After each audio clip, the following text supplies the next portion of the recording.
கிறிஸ்து கொடுத்த வேதவசனம் கொலேசியருக்கு எழுதின நிருபங்கள் 4ஆம் அதிகாரம் 2ஆம் வசனம். கொலேசியருக்கு எழுதின நிருபங்கள் 4ஆம் அதிகாரம் 2ஆம் வசனத்தை வாசிக்க கேட்கலாம்.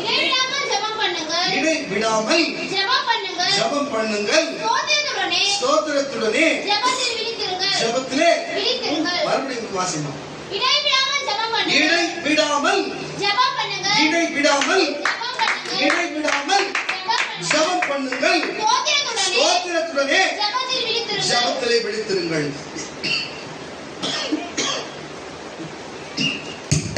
ஏன் தேவன் இன்றைக்கு இந்த வார்த்தையை கொடுக்கட்டும்? எதற்காக இந்த வார்த்தை கொடுக்க வேண்டும்? கேட்டுக்கொண்டிருக்கிற கர்த்தருடைய பிள்ளைகளே, எதற்கு இந்த வார்த்தை கொடுக்க வேண்டும்? இந்த கொலேசியரின் புஸ்தகத்திலே இந்த வார்த்தை ஏன் இதை கொடுக்க வேண்டும்?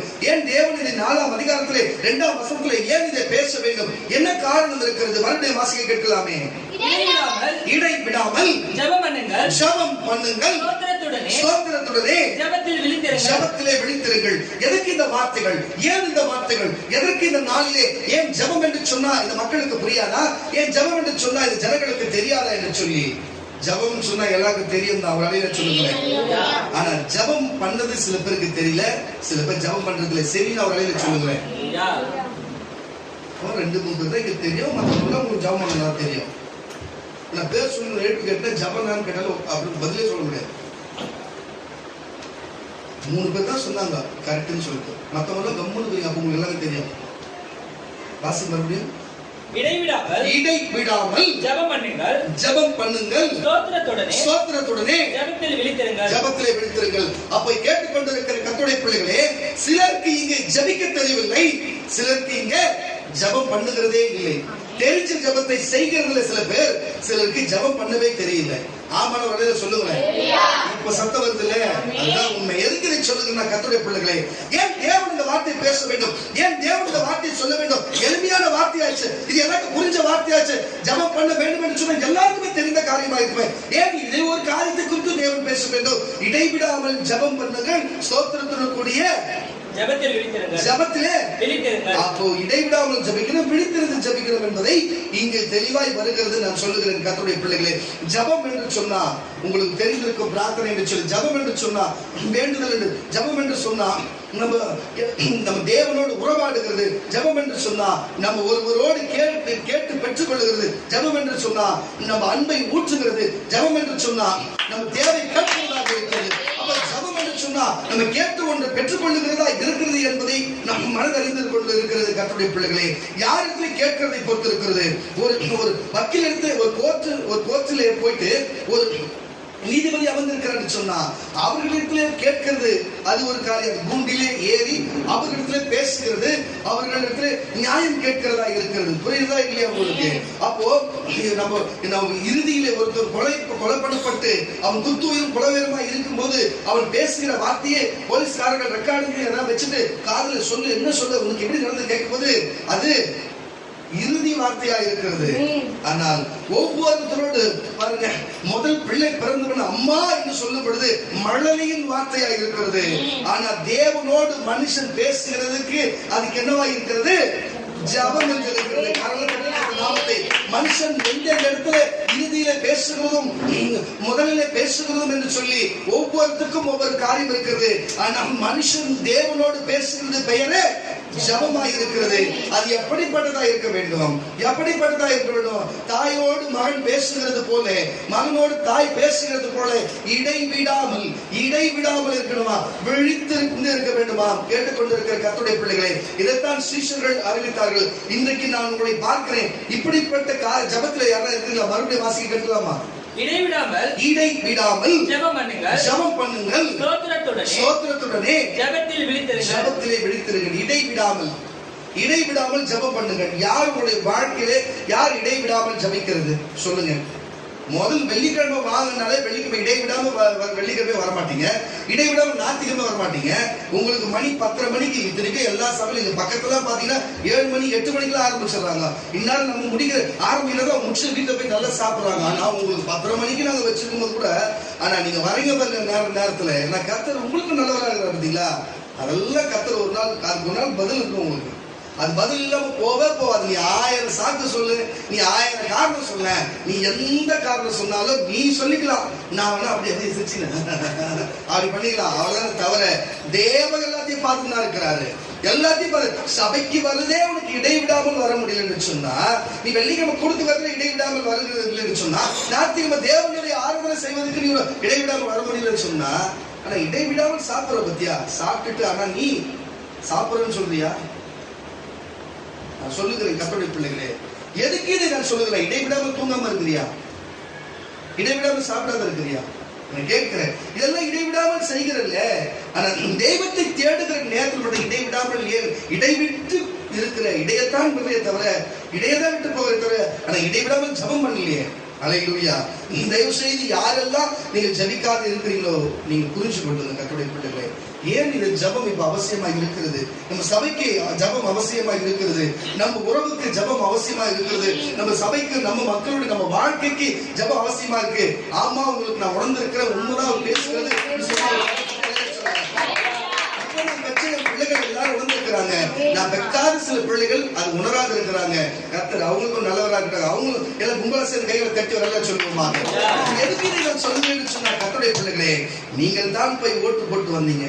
நீங்கள் தான் எனக்கு துரோகம் செய்து, இந்த சபைக்கு துரோகம் செய்து, தீர்க்க தரிசனத்துக்கு துரோகம் செய்து நீங்கள் ஓட்டு போட்டு வந்தீங்க. சிறுபான்மையருக்கெல்லாம் இவர் தான் பெரிய தலைவர், இவர்தான் சிறுபான்மை மக்களுக்கு பெரிய தலைவர். சிறுபான்மை மக்கள் மக்களுக்கு இவர் ஓட்டு போட்டா சிறுபான்மை மக்கள் தூக்கி தாங்கிடுவார் இவரு. அட போங்கடா. சொன்னேன் முதல் இவ RSS கைக்குள்ளி RSS போட்ட குட்டியுமே இவ RSS வேலையை செய்வான்னு சொல்லு. வந்த ஃபர்ஸ்ட் நாளே ஜோசிகாரன் தூக்கி உட்கார வச்சானா இல்லையா? RSS வேலை செஞ்சானா இல்லையா? செஞ்சானா இல்லையா? ஆமான வேலையை சொல்லுங்க. செய்தியை பார்த்தா ரீல்ஸ் தான். செய்தி போய் பாருங்க. செய்தி பார்த்தா உங்களுக்கு தெரியும். நான் சொல்லுகிறதா இப்ப 2வது செஞ்சா ஒருத்த கிறிஸ்தவன் ஓட்டு போட்டான். ஆனா RSS காரன் நிரூபிச்சான். அதோட முடிச்சு போச்சு. ஆனா சிறுபான்மையினர் யார் தெரியுமா? கிறிஸ்தவர்களாகிய இந்தியாவிலே சிறுபான்மையினர் கிறிஸ்தவர்களும் இஸ்லாமியர்களும் தான். என்ன செய்தாங்க தெரியுமா? இப்போ 3 நாள் பக்ரீத் நடந்ததா? பக்ரீத்துல கறி வெட்டுவாங்க. கறி வெட்டி ஏழைகளுக்கு இல்லாத மக்களுக்கு குர்பானி பண்ணி எல்லாருக்கும் கொடுப்பாங்க. அது அவங்க வழக்கம். நல்லதுதான். ஏழைகளுக்கு கொடுக்குறாங்க. அது எல்லாம் நல்லா கடவுள் ஏற்றுக்கிறாங்க. எந்த மாற்றமும் இல்லை. ஆனா அதை RSS காரன் ஒருத்தன் என்ன பண்ணிக்கிறான்னா 8 நாள் முன்னாடியே போயிட்டு கோர்ட்ல போட்டான். கோர்ட்ல இது மாதிரி கறி வெட்டக்கூடாது. ஏன்னா நான் வளர்க்குற என் அம்மாட்ட என் ஆட்டை நான் வெட்டக்கூடாதா? என்னடா இது? ஊருக்குள்ள அவன் கத்தியத்துக்கு பொண்டாட்டியை வெட்டுறான், புருஷன் பிள்ளைங்களை வெட்டுறான், ஊர்ல இருக்கிற எவனையும் வெட்டுறான். அதை விட்டுறானுங்க. அதை போய் பிடிக்கிறான்னா நான் வளர்த்து நான் சாப்பிட்றேன் என் வீட்டு மாட்டை என் ஆட்டை நான் வெட்டினா இவங்கதான் இவன் கேஸ் போட்டு வச்சுக்கிறான். புரியுதா இல்லையா? அவன் கேஸ் போட்டுக்கிறான்னா இங்க நீதிமன்றத்துல போட்டா நீங்க அது ஜெயிக்கலாம். சுப்ரீம் இப்போ தமிழ்நாட்டில் உங்களுக்கு வேலைக்கு ஆகணும்னா நீதிமன்றத்துல இங்க ஹைகோர்ட்ல வேலை சுப்ரீம் கோர்ட்டுக்கு போகணும். அதானே நியாயம்? இவர் சொன்னாரா, வக்கீல் சொல்லிட்டாரா, சொன்ன முதலமைச்சர் செய்யிட்டாரா? என்னடா இதெல்லாம் யாரடா ஏமாத்துறீங்க? என்னன்னு சொன்னா குர்பானி கொண்டாடுகிற எந்த ஒரு கறியும் வெட்டக்கூடாது, எந்த ஆட்டையும் எந்த மாட்டையும் வெட்டக்கூடாது சொல்லி சட்டம் போட்டாங்க. அதனால வெட்டக்கூடாது சொல்லிட்டாங்கன்னா முதலமைச்சர் சொல்லிட்டாங்க வெட்டக்கூடாது. அவனுடைய நம்பிக்கை அவனுடைய அவனோட மத சார்பையும் அந்த உள்ள வந்தவன அவன் நம்பிக்கை ஒழிச்சு விட்டாங்களா இல்லையா? சிறுபான்மையை நம்புறது அந்த குர்பானிய இன்னைக்கு பண்ணக்கூடாது சொல்லிட்டாங்களா இல்லையா? எத்தனை பேர் ஓட்டு போட்டாங்க பார்த்தாங்களா? இன்னைக்கு செய்வாங்க. என்னன்னா சிறுபான்மைக்கு அர்த்தம் நம்புதான், கிறிஸ்தவன் தான் அர்த்தது. முதல்ல அவங்க வச்சாச்சு எல்லாமே என்ன செய்யணுமோ. இப்ப நமக்கு தான் அர்த்தது இருக்குது. அதனாலதான் நான் சொல்றேன், அவனுக்கு தான் தெரியாத போய் மாட்டீங்கன்னா நமக்கு தெரிஞ்சு மாட்டீங்கன்னா நம்ம ஜெபம் பண்ணோம். நம்ம இயேசு சொன்னாரு, நான் இருக்கிற ஆட்சியும் செய்கிறேன், ஆனால் உங்க பக்க வழியாக ஆட்சியில் மாற்றம் இருக்கிறது. நீங்க ஜெபிப்பேன்னு சொன்னா இருக்கிற ஆட்சி பொற்கால ஆட்சி நான் தருவேன். இப்ப தெரிந்தா நான் பொற்கால ஆட்சி உங்களுக்கு சொல்லும் பொழுது பொற்கால ஆட்சி பார்க்கும்போது திமுறும் கிண்டலுமா என்னையே கேள்வி பண்ணீங்க. இன்னைக்கு தெரிந்தா போன வருஷம் இது பொற்கால ஆட்சி இந்த ஆட்சி நான் தெரிஞ்சுங்களா? இப்போ புரிஞ்சிருக்கோம். கரண்ட் தட்டி கத்த நாம அடிப்பட்டவனுக்கு தெரியும், உன்னை அடிப்படாதுன்னு தெரியாது. அடிப்பட்டவன் அவனு புரிஞ்சுப்பான். கரண்ட் தட்டி கத்த நாமத்தை வைப்பட்டோம். முதல் சிறுபான்மை மக்களுக்கு செய்திருக்கிறாங்க. நீங்க அந்த பண்டிகை கொண்டாடக்கூடாது, கறி வெட்டுறதுனா பண்டிகையை ஆட்டு மாட்ட வெட்டுதான் தெரிஞ்சுதான் ஒரு அலையில சொல்லுங்களேன். அது ஏன் வெட்டக்கூடாதுன்னா பண்டிகை கிடையாதுன்னு அர்த்தம். யார் விட்டு நம்பிக்கை யார் வேணான்றது. நீ நல்லவனா என்ன பண்ணணும்? நீ சுப்ரீம் கோர்ட்ல போட்டு அங்க போட்டு வாதாடணும். நமக்காக இந்த மக்களுக்காக ஓட்டு போட்ட மக்களுக்கு வாதாடணும். பண்ணல. எதுக்கு சொன்னா, நீங்க ஜெபிக்கல. இதுக்கும் அதுக்கு என்ன சம்பந்தம்னா, நீங்க ஜெபிக்கல, அதனால நம்மளுக்கு மீறி ஆட்சி நடந்து நம்ம அடிமை ஆட்சி வந்திருக்கிறதுன்னு சொல்ல வருகிறேன். நீங்கள் இயேசு சொன்னபடியே நீங்கள் ஒழுங்கா ஜெபித்திருந்தா இந்த ஆட்சி வந்திருக்குமா? நமக்கு எல்லாம் சீரா இருந்திருக்குமா இல்லையா? தயவு செய்து புரிஞ்சு கொள்ளுங்க. கரலை தட்டி கத்த நாமத்தை மேம்படுத்தும். மறுபடியும் ஒரு வாய்ப்பை கொடுக்கிறார் உங்களுக்கு. இப்படிப்பட்ட அந்த சிறுபான்மை மக்களுக்கு அப்படிப்பட்ட சூழ்நிலை வரும் சொன்னா, நாளைக்கு நமக்கும் அந்த சூழ்நிலை வரும். சுவிசேஷம் சொல்லக்கூடாது, சபையை நடத்தக்கூடாது, புது சபை ஓபன் பண்ணக்கூடாது, நீங்கள் அது இது என்று சொல்லி மறுபடியும் மரச்சடங்கு நீங்க பண்ணக்கூடாது, நீங்கள் அதை பண்ணக்கூடாது, இதை பண்ணக்கூடாது, அல்லேலூயா என்ற வார்த்தை சொல்லக்கூடாது, இயேசுங்கிற வார்த்தை சொல்லக்கூடாது, பரிசுத்த என்ற வார்த்தை சொல்லக்கூடாது என்று சொல்லி இவனுக்கு சட்டத்தை போடுவாங்க. அதுக்கு இவன் சிரிச்சுக்கிட்டே கையெழுத்த போடுவான். இப்படியே நடக்கும். நீங்க பார்க்க தான் போறீங்க. இப்படி உங்களுக்கு சொல்லுகிறது, உங்களுக்கு கேட்கறது சொல்லுறது சந்தோஷமா இருக்கும். ஆனா அதை கஷ்டப்பட்டு இன்னைக்கு இங்க நின்னுகிற எங்களுக்கு தெரியும், எங்க மூலாதை ரத்தம் செஞ்சு உயிரை கொடுத்து இந்த கிறிஸ்தவத்தை வர வச்சாங்க. இந்த இடத்துல எத்தனை மிஷனரி மாதிரி உயிரை கொடுத்து, தன் குடும்பத்தை கொடுத்து, தன் பிள்ளைங்களை வேலையா கொடுத்து, ரத்தத்தை சிந்தி, உடலை வருத்தி, பணத்தை செலவு பண்ணி கஷ்டப்படுத்த வாழ்க்கையே பணையப்பட்டு கொடுத்து உருவாக்கப்பட்ட கிறிஸ்தவம் சும்மா கிடையாது. இன்னைக்கு நீ நான் அமர்ந்திருக்கிறோம். ஹல்லேலூயா. ஆனா மறுபடியும் அந்த கஷ்டத்தை கொண்டு வருவதற்கு நம்ம கையை வச்சு நம்ம வரல வச்சு நம்ம கண்ணை குத்திட்டாங்கல்ல. ஹல்லேலூயா. இது யார் பண்ண தப்பு? இடைவிடாமல் ஜெபம் பண்ணாததுதான் தப்பு. பக்க வழியா வந்து உள்ள புந்துட்டாங்க. அவ்வளவுதான் பக்க வழியா வந்து புந்துட்டாங்க. இனிமே ஜெபம் பண்ணலன்னா ஒண்ணுமே நடக்காது. ஏற்கனவே ஆட்சியில ஒண்ணுமே நடக்க போறது இல்லைன்னு வச்சுங்களேன். ஆனாலும் உங்க வாழ்க்கையில ஒண்ணுமே நடக்காது ஜெபம் பண்ணலன்னா. வாசிக்க கேட்கலாம். மறுபடியும் வசனத்தை இடைவிடாமல் ஜெபம் பண்ணுங்கள். ஸ்தோத்திரத்துடனே ஜெபத்தில் விழித்திருங்கள். அப்புறம் வசனத்தை வாசி. கிறிஸ்துவுடைய ரகசியத்தின் நிமித்தம், இன்னைக்கு உங்களுக்கு கிறிஸ்துவுடைய ரகசியத்தின் நிமித்தம் நட்டப்பட்டிருக்கிற நான் அந்த ரகசியத்தை குறித்து பேச வேண்டிய பிரகாரம் இன்றைக்கு பேசி அதை வெளிப்படுத்துவதற்கு வசனம் சொல்லும்படியான வாசலை தேவன் திறந்தருளும்படி எங்களுக்காகவும் வேண்டிக் கொள்ளுங்கள். இப்படிப்பட்ட ரகசியத்தை நான் உங்களுக்கு சொல்லும்படி பல எதிர்ப்புகள் வரலாம். ஆனால் ஜெபம் இல்லாத ஒண்ணும் பண்ண முடியாது. எங்களுக்காகவும் நீங்க என்ன ஒண்ணு வசனம் பேசல அப்படியே ஏங்க இப்ப பேசுற வசந்த ரகசியத்தை இவ்வளவு விஷயத்த சொன்னேன். வெளியரங்கமா இவ்வளவு மைக்கில் வச்சு யாரும் பேச மாட்டேன். வெளியரங்கமா உங்களுக்கு நான் பேசுறேன். அதான் ரகசியம் வெளிப்படுகிறது. எதிர்ப்பு நான் டிவியில போறேன். இது பாக்குற எதிர்ப்பு எதிர இருக்கும். காரணம் தட்டி கத்த நாம நம்ம வைக்கப்பட்டில்ல. அதனால நீங்கள் ஜெபித்துக் கொள்ளுங்க. அதனால உங்க ஜெபம் வீணாக்க கூடாது. அப்ப நான் சொல்ல வருகிற காரியம், நீங்கள் ஒழுங்கான காரியத்தை செய்திருந்தா, இடைவிடாமல் ஜெபித்திருந்தா, நீங்கள் விழித்திருந்து ஜெபித்திருந்தா இந்த நிலைமை நமக்கு வந்திருக்கும். சொல்லுங்க, இன்னைக்கு இந்த நிலைமை வந்திருக்குமா நமக்கு? சொல்லுங்க. நம்ம கிறிஸ்தவனுக்கு இஸ்லாமியருக்கு வந்துச்சு, நம்ம சகோதரர்களுக்கு வந்துச்சு, அவனுக்கு தானே வந்துச்சு. பக்கத்து வீட்டு தானே எரிந்து நினைச்சு வச்சுக்க. அங்க இருக்கிற தீ காத்துல பறந்து வந்து நம்ம கொட்டால இருந்ததுன்னா நம்ம கொட்டாவும் எரிஞ்சுப்போம், உள்ள வச்சுருவோம், பணமும் எரிஞ்சுப்போம், பொருளை எரிஞ்சுப்போம். ஆமாண்ணா ஒரு சொல்லுங்களேன். பக்கத்து வீட்டு எரிந்து மட்டும் நம்ம சந்தோஷப்படவே கூடாது. எப்பவுமே பக்கத்து வீடு எரியும் போதே நம்ம வீட்டுல தண்ணி ஊற்றிடணும். கொட்டா மேல அந்த காலத்துல கொட்டா இருக்குன்னு தெரியும், நாங்க பாத்துருக்கோம். உடனே கொட்டா மேல தண்ணி அடிச்சு ஊத்தி விட்டு நம்ம போய் அந்த கொட்டாயும் போய் அணைக்கணும். அப்பதான் நம்ம கொட்டா தப்பிக்கும். அல்லேலூயா. இன்னைக்கு அவனுக்கு தானே நினைச்சு வச்சுக்க. பேருக்குள்ள கிறிஸ்தவ பேர் வச்சுக்கிறாருன்ட்டு. ஏன்னா பேர் வச்சுக்கிறாருன்னு தான் கிறிஸ்தவ பேர் எவங்க வச்சுக்கிறான்னு எல்லா ரவுடிதமா தான் இருக்கலாம். பாரு, எந்த ரவுடி கிறிஸ்தவ பேர் இல்லாதது. பேர் வச்சுட்டா ஒருத்தவங்க சொன்னாங்க, ஒவ்வொரு பேர் வந்து என்னப்பா அது சொல்ல அதுக்கு போனேன். என்னை கோத்துட்டு போயிடுது. எங்க ஊர்ல எல்லாருக்கும் ஞானம் கொடுத்துட்டே வந்தாங்க. ஞானத்துக்கு கொடுத்தோம்னா இவருக்கு சாமி, அவருக்கு பேர் அது இதுன்னு சொல்லி எல்லா கிறிஸ்டின் பேர் தான் வச்சாங்க. எல்லாரும் தம்மு, பீடி, சிகரெட்டு, ஆன்ஸ் ரத்தல்வாக்கு கொடி மாதிரி போயிட்டாங்க. ஆனா எனக்கு என்ன உங்களுக்கு போயிட்டு அருள்ராஜன் பேர் வச்சுக்கிறாங்கன்னு சொல்லிட்டு இப்போ அவங்களும் பாஸ்டா வருவாங்க. நான் கேட்டேன், நம்ம சர்ச்சில் செல்வமணிங்கிறாரு, அவருக்கு என்ன கிறிஸ்டின் பேரான்னு கேட்டேன். அது செல்வமணி, புரியுதுங்களா? அது செல்வமணி. ஏண்டா இதனால நான் எதுவுமே வரக்கூடாது. அவங்களுக்கு நான் எப்பவுமே கம்மியாவே இருக்கணும். கிறிஸ்டின் பேர் வச்சவங்க பெரிய ஆள் ஆயிடணும். ஆனா சாட்சிக்கு ஒருத்தர் பேர் சொன்னா அவரு செல்வமணி அப்படி நினைச்சுங்க. சரி போன்ட்டு. ஆனா இன்னைக்கு நான் தான் கத்து அப்போ சொல்ல அருள்ராஜ் பேரு பைபிள் இல்லதான் இல்லாத போட்டோம், ஒன்றும் பிரச்சனை இல்லை. ஆனா தேவன் ஏன் கொடுக்குறாங்க? கிறிஸ்தவ பேர் வச்சுக்கிறவன், அதான் சொல்றேன், கிறிஸ்தவ பேர் வச்சிருந்தா அவன் கிறிஸ்தவனா இருக்கணும்ன்றதான் இங்க அவசியம் கிடையாது. அவன் தமிழ் பேர் வச்சிருந்தாலோ இல்ல சமஸ்கிருதம் பேர் வச்சிருந்தாலோ அவன் கிறிஸ்தவன் இல்லைன்னு நம்ம சொல்ல முடியாது. புரியுதா இல்லையா உங்களுக்கு? பேர்ல விஷயம் கிடையாது, அவன் செய்கிற செயல்ல தான் விஷயம் இருக்கு சொல்லுவாங்க. அதான் சொல்ல வருது கேட்டுக்கொண்டிருக்கிற கர்த்தருடைய பிள்ளைகளே. அப்போ இங்க கொலேசியரின் புஸ்தகத்திலே 4ஆம் அதிகாரம் 2ஆம் வசனத்திலே சொல்லப்படுகிறது, நீங்கள் இடைவிடாமல், இடைவிட்டு போனா பாருங்க, ஒருமன கூட்டத்தில் சில பேர் இடைவிடாமல் வந்து கொண்டிருக்கு, சில பேர் வருகிறதே இல்லை. வெளியம கூட்டத்தில் இடைவிடாமல் வந்து கொண்டு சில வருகிறது, ஞாயிற்றுக்கிழமை ஆராதனை சில இடைவிடாமல் வந்து கொண்டது வருகிறதே இல்லை. சில வீட்டு கூட்டத்திலும் வருகிறதே இல்லை, சில வீட்டு கூட்டம் சொல்லுகிறதே இல்லை.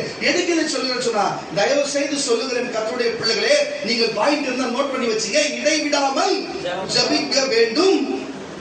அடுத்தது அது என்ன பாயிண்ட் இருக்கு?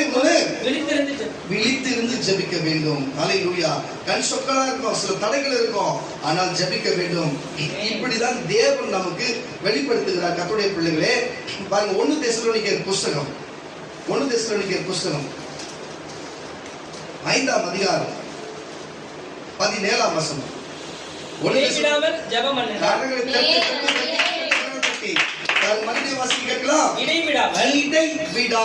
ஜெபம் ஜெபம் பண்ணுங்கள். வாசி. எல்லாவற்றிலையும் ஸ்தோத்திரம் செய்யுங்கள். அப்படி செய்வதே கிறிஸ்து இயேசுவுக்குள் உங்களை குறித்து தேவனுடைய சித்தமாய் இருக்கிறது. சில பழமா இருக்கிற கிறிஸ்தவனை பார்த்தீங்கன்னு சொல்லு,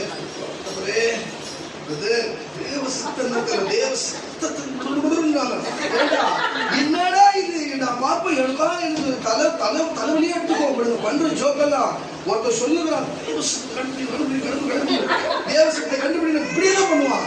ஏண்டா, அவனுக்கு பின்னாடி நாங்க இருந்தோம், நானே வளர்ந்து வந்து ஊழி செஞ்சு தனியா சபை வச்சிட்டேன். இவன் இன்ன வரைக்குமே அப்படிதான் இருக்கிறோம், இன்னுமா எனக்கு முன்னாடி எத்தனையோ சீனியர் பாஸ்டர்லாம் பார்த்துட்டு கடைசியில் என்கிட்ட வந்து பாஸ்டர் தேவசத்தை கண்டுபிடி, உங்க கண்டுபிடிக்கல, நாங்களே ஊழிய செய்யறோம்டா நினைச்சுங்க. ஏன் இதை சொல்லுங்கன்னு சொன்னா, இவனும் செய்ய மாட்டான், தேவ ஆவியானவர் சொல்லுவதும் செய்ய மாட்டான், தீர்க்கதரிசனம் பேசுறது செய்ய மாட்டான். அது போல தான் கர்த்தருடைய பிள்ளைகளே அநேகர் இருக்கிறாங்க. பாருங்க, நான் சொல்லுகிற கர்த்தருடைய பிள்ளைகள், தேவ சித்தம் என்ன தெரியுமா? நீ ஜெபிக்கிறதுதாயா தேவ சித்தம். தேவ சித்தமே நீ ஜெபிக்கிறதுதாயா. நீ முதல்ல ஜெபியா. நீ ஜெபிச்சுன்னு வச்சுக்கோ. நான் ஜெபிக்கிறதுடைய பாருங்க, என் சொந்த வாழ்க்கையில பார்த்துக்கிறேன். நான் கிட்டத்தட்ட 3 வருஷம், 1 வருஷம் 2 வருஷம் 3 வருஷமா ஒரு நாள் கூட விடாத தினமும் காலை அதிகாலை வேலை ஜெபம் பண்ணுவேன், இரவுல ஜெபிப்பேன், மாலையில வேதத்தை 2 மணி நேரம் தியானிப்பேன். காலைல 1 மணி நேரம், நைட்டு 1 மணி நேரம், சாயந்தரம் வந்தேன்னா 2 மணி நேரம், கிட்டத்தட்ட 4 மணி நேரம். நான் கல்யாணம் ஆகுற 4 மணி நேரம் தேவனுக்காகவே செலவு பண்ணுவேன். அப்போ கிட்டத்தட்ட இது 3 வருஷம் தொடர்ந்து செஞ்சிருந்தேன். ஒரே ஒரு ஜெபம் தானே தெரியுமா? உன்னை பார்க்கணும், உன்னை பார்க்கணும், உன்னை பார்க்கணும். 3 வருஷம் பார்க்கணும். எல்லாம் 3 வருஷம் முடிஞ்சு போய் நானும் மத்தியானத்துல வீட்டுல ஜெபம் பண்ணிருக்கிறேன். ஏசப்பா வந்துட்டாரு. எனக்கு தெரியுது, எங்க அம்மாவுக்கு தெரியல. நான் பயந்து வீட்டை விட்டு வெளில உடையாட்டேன். என்ன கேட்கறாங்க, அம்மா உள்ள ஏசப்பா வந்துருக்காரு, உள்ள ஏசப்பா என்ன வந்து எங்க அம்மா வரத்துக்கு பயப்படுறாங்க. பொறுமையா தொடர்பு தெரிஞ்சு அப்படி பொறுமையா வராங்க. அப்படியே வாசல பெருகிட்டே இருந்தாங்க. வேற என்ன இருக்க மாட்டேது, பொறுமை எங்க நின்றுருந்தா கொஞ்சம் உள்ள கழிப்பு உள்ள இருக்கிறாரு, நிக்கிறாரு பெருமான்ற எங்க ஒண்ணு தெரியலையே அப்படின்னு பார்ப்பாங்க. அப்படியே என்னோ எதுக்கு சொல்லுன்னு சொன்னா, நம்ம கேட்டா உலகத்துல தேவனை பார்க்கறத வேற நாங்க இருக்குது. பணம் இன்னைக்கு வரும், நாளைக்கு போய் என்ன வேணா செஞ்சிடலாம். தெய்வத்தை பார்க்க முடியுமா? ஒரு மனம் ஒரு காலம் என்னை கண்டதுல என்னை காண்கிறது சாவான்னு இருக்குது. ஆனா அவரை பார்க்கணும் கேட்ட மோசை, நீ என்ன கேட்டது நிமித்தம் நீ என்னோட பின்புறத்தை மட்டும் நீ பாரு, இந்த கண்மலையில இடுக்குல இருந்து என்ன பாருன்னு சொல்லி தன்னோட பின்புறத்தை காண்பித்தாரு. எந்த கண்மலையில இடுக்குல வச்சாரோ அந்த கண்மலையே கர்த்தரை பார்க்க வச்சாரு. எதுக்குன்னா, இது சும்மா கிடையாது. என் பரிசுத்தமோ, என்னோட உத்தமமோ, என் நீதியோ இதெல்லாம் ஒண்ணுமே கிடையாது, குப்பை. ஆனா அவர் நம்ம மேல வச்ச கிருபையும் அன்பு நிமித்தம் என் ஜெபத்தை கேட்கணும். எத்தனை கோரிக்கைகளை நம்ம வைக்கிறோம், நம்ம தலைவருக்கு வைக்கிறோம், நம்ம முதலமைச்சர் எத்தனை கோரிக்கை வைக்கிறோம், இதெல்லாம் எங்களுக்கு செஞ்சு கொடுன்னு சொல்லிட்டு அவர் பார்த்து பிடிச்சிருந்தா மட்டும் சைன் பண்ணுவாரு, நம்ம கோரிக்கை நிறைவேற்றப்படும். இல்லைன்னு சொன்னா இந்த பேப்பரை திருப்பி போட்டு போகிறதுக்கு எவ்வளவு நேரம்? என் ஜபம் எத்தனையோ ஜபங்குது, அத்தனை ஜபத்துக்கு திருப்பி போட்டு இதுல பொறுமை கட்டலாம் விட்டு போட்டு எவ்வளவு நேரம் ஆகும். ஆனா அதெல்லாம் கேட்காம அந்த கோரிக்கைக்கும் மரியாதை கொடுத்து அந்த ஜபத்தையும் கேட்டு அவர் இறங்கி வந்துட்டான்னு சொன்னா ஹல்லேலூயா. ஜபம் ஒரு நாளும் கீழே விழுந்து போகாது. ஜபத்துக்கு எப்பவுமே ஜீவன் உண்டு. தேவன் ஜபத்தை கேட்பார். எப்படி மனைவி பிள்ளைகளுடைய தாய் எப்படி தான் பேசுகிறது தாய்க்கு தெரிகிறதோ அது தாய் தூய் எது கத்திருந்தாலும் சரி தாய்க்கு இதுதான் சொல்லுகிறது பிள்ளை என்று தெரிகிறது போல நீ தெரிஞ்சாலும் தெரியாவிட்டாலும் நீ ஜபிக்கிற வார்த்தையை தேவன் அதை அறிந்து அதை நம்பி அதுக்கு நம்பி பதில் கொடுக்கிறார். நான் நேசிக்கிற ஒரு தீர்க்கதரிசி அப்போ ஆரம்பத்தில் நான் ஜபிக்கும் பொழுது அப்ப நான் கேட்கிறேன், நான் ஜபம் பண்ணும்போது மகனே அவன் பக்கத்துல நின்று அவனுக்கு தொடுன்னு சொல்லி சொல்றேன்னா நான் ஜபத்துல சொல்லி இருக்கிறேன். ஆவியில பார்த்தவங்க சொல்றாங்க அவன் பக்கத்துல நின்று அவனை தொட்டுக்கிறாரு, அவன் கீழே விழுந்துக்கிறான். இது ஆரம்பத்துல நான் அது அவங்க பார்த்து சொல்றாங்க அவன் வந்தப்ப அவன் எப்படி கேட்டாலும் வந்து நின்று அவனை தொட்டாருன்னு சொல்லி. இது எதுக்கு சொல்றா, நம்ம எந்த ஜபத்தை நம்ம செய்கிறோமோ அந்த ஜபத்தின்படியே நடக்கும். அப்படியே நம்ம வாழ்க்கையில நான் அப்படியே பார்த்திருக்கிறேன். ஹல்லேலூயா. நான் சொல்லுகிறேன் கர்த்தருடைய பிள்ளைகளுக்கு, ஏன் 3 வருஷம் நான் ஒரே காரியத்தை குறித்து இடைவிடாமல் ஜபித்ததுக்கு ஒரே நோக்கம் தான், தேவன் என்னை காணும்படி, தேவன் நான் உணரும்படி காணும்படி. இப்ப அது எனக்குள்ளே ஊறி போச்சு. இப்ப எங்க போனாலும் வந்துச்சு. அந்த அனுபவம் ஆரம்பத்தில் அனுபவம் போல இந்த அனுபவம் வருமா சொல்லுங்க? முதல் பார்க்கிற அனுபவம் யாருக்கு கிடைக்கும்? இன்ன வரைக்கும் யாரும் பார்க்காதவங்களும் உண்டு, தொடுதல் உணர்வுகளும் உண்டு. ஆனா பார்த்து தொட்டும் அவருக்குள்ளே நான் கலந்து அவர் எனக்குள்ளே கலந்து அந்த அனுபவத்தை பார்க்கும்போது எவ்வளவு கிடைக்கும். இது எல்லாத்தையும் ஒரே காரியம் தான், ஜபம். ஜபம் வாசிக்க கேட்கலாம். இடைவிடாமல் ஜெபம் பண்ணுங்கள். எல்லாவற்றிலையும் ஸ்தோத்திரம் செய்யுங்கள். அப்படி செய்வதே அதுதான் கிறிஸ்து இயேசுவுக்குள் உங்களை குறித்து தேவனுடைய சித்தமாய் என்ன போய் எனக்கு வந்து அப்போஸ்தலர் தேவ சித்தம் என்னவோ, நான் எந்த வழி செய்ய தேவ சித்தம் என்னவோ, நான் என்ன தேவ சித்தம் செய்யணுமோ, தேவ சித்தம் என் வாழ்க்கை என்ன இருக்குதோ, உன் வாழ்க்கை எந்த சித்தமும் கிடையாது. நீ ஒழுங்கா இடைவிடாமல் ஜபிப்பதே தேவனுடைய அத முதல்ல செய்யுங்க. கேட்கறீங்க கேள்வி, தேவ சித்தம் என் வாழ்க்கை என்னன்னு தெரியலையே, கொஞ்சம் ஜெபம் பண்ணி பாருங்களேன். நானும் எவ்வளவோ பண்றேன், பைபிளை படிச்சு பாக்குறேன். நான் போய் வெளிப்பட்ட விஷயத்த நல்லா படிச்சு பாக்குறேன், எந்த பதில் வரமாட்டேது. அது எனக்கு படிச்சு பார்த்தா வரமாட்டேது. எப்படி ரெண்டுத்துலயும் வரும் உங்களுக்கு பதில்? எங்க வரும் உங்களுக்கு பதில்? என்னையா இது எங்க வரும்? அதனால இதுல வந்துதான் பதில். உன்னோட தேவனுடைய சித்தம் என்ன? நீ இடைவிடாமல் ஜபிப்பதே. நீ முதல் ஜபி. அவரே உன் கண்ணு முன்னாடி நின்று என்னடா வேணும், ரொம்ப நேரமா கேட்குறது, என்ன வேணும் உங்களுக்கு, என்ன வேணும்னு கேட்பாரு. கூட்டு நீயே பெஜராயிடுவ. அப்ப எதுக்கு இதை சொல்ற? எத்தனை பேர் முழங்கால் பண்ணி பின்னாடி வந்து நிற்பாரு, முன்னாடி வந்து நிற்பாரு. சில நேரத்தில் அவர் என் கூட வந்து நிற்பாரு, பல்லுக்கெல்லாம் கட்டி கீழே வந்துருவேன். கொஞ்ச நேரத்தில் நான் எங்க இருக்கிறது தெரியாது. ஏன்னா அவர் கூப்பிட்டா வருவார். அதுக்கு பேர் தான் ஜபம். இடையில்லாம ஜபித்தா நம்ம ஜபிப்பதே அவர் கேட்கிறதா இருக்கிறதா. ஹல்லேலூயா. நான் சொல்லுகிறேன் கர்த்தருடைய பிள்ளைகளே, அப்ப நம்ம இடைவிடாமல் ஜபிக்க வேண்டும் என்று தேவன் விருப்பப்படுகிறார். யாக்கோபுக்கு எழுதிய நிருபங்கள் 5ஆம் அதிகாரம் 17ஆம் வசனம். யாக்கோபு எழுதிய நிருபங்கள் 5ஆம் அதிகாரம் 17ஆம் வசனம் வாசிக்க கேட்கலாம்.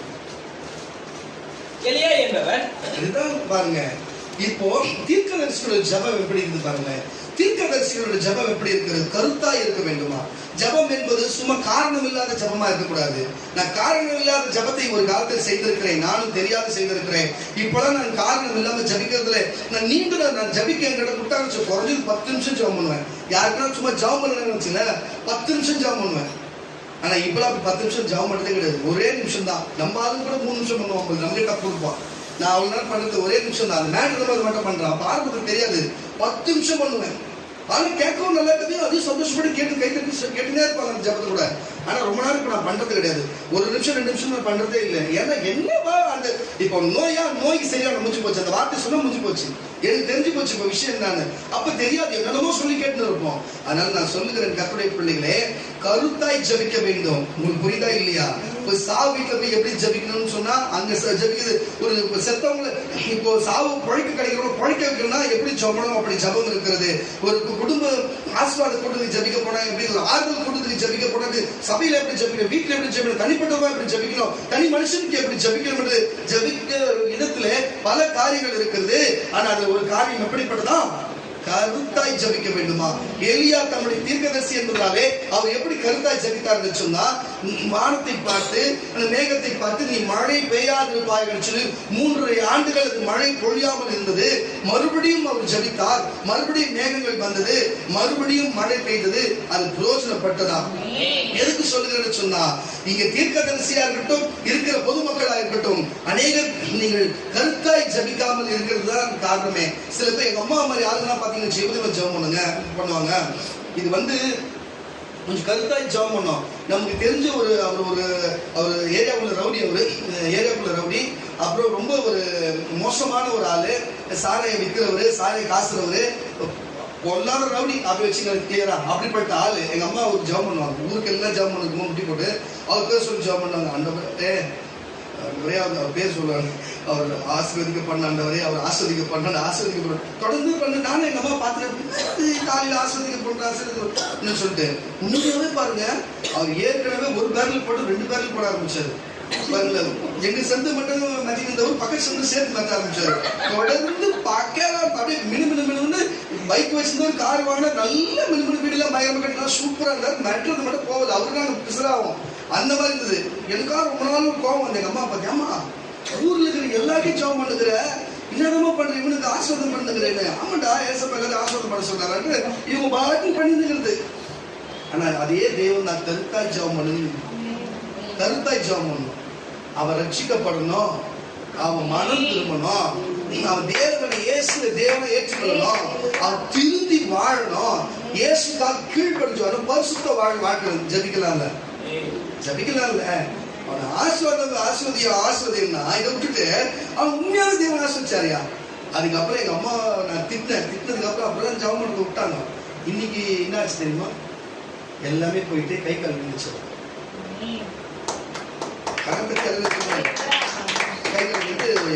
எதுக்கு இதை சொல்லுன்னு சொன்னா, அப்ப ஆசீர்வாதமா பண்ணும், ஆசீர்வாதம் வந்துக்கிறார். ஜபத்தை முடிச்சோடனே வேலை காமிச்சுக்கிறது பிசாசு.